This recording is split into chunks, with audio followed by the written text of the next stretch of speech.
الحمد لله على نواله والصلاة والسلام على محمد وآله.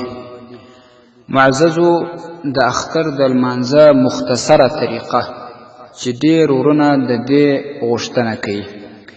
اول به نیت وکړي، نیت کوم د اختر د لمانځه په شپږ تکبیره واجب په دې حاضر وخت د ساعت مخ مې دی پر لوري د کعبې شریفې، اقتدا مې ده په دې حاضر امام پسې الله اکبر. د تکبیر تحریمه څخه به وروسته لاسونه تر نامه لاندې وتړي. د دې څخه بعد کې سبحانک اللهم تر اخره پورې ویل کېږي. د دې څخه وروسته بیا 3 تکبیرونه واجب ویل کېږي. د هر تکبیر سره به لاسونه غوږونو ته پورته کوي، بیا به ایله کوي، لاسونه به یې ځوړند وي، لاسونه بیا تر نامه لاندې نه نیول کېږي.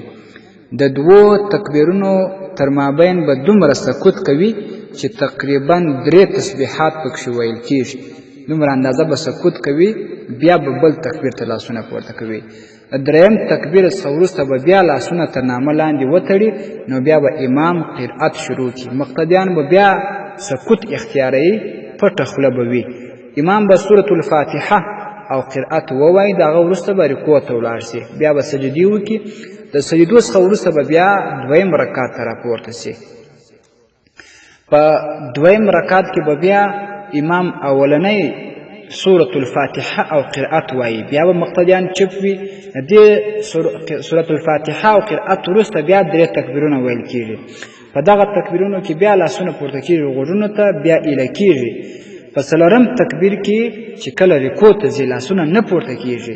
چې څنګه 4م تکبیر ووایي، د هغه څخه وروسته به بیا رکوع ته ولاړ شي. دغه د لمانځه مختصره طریقه وه چې الفتاوی الهندیه اول جلد 150 صفحه هغې کې نقل وه. السلام علیکم ورحمة الله وبرکاته. ستاسې د اسلامي پوښتنو جوابونکی مفتی حکیم الله صابر الحنفي صاحب.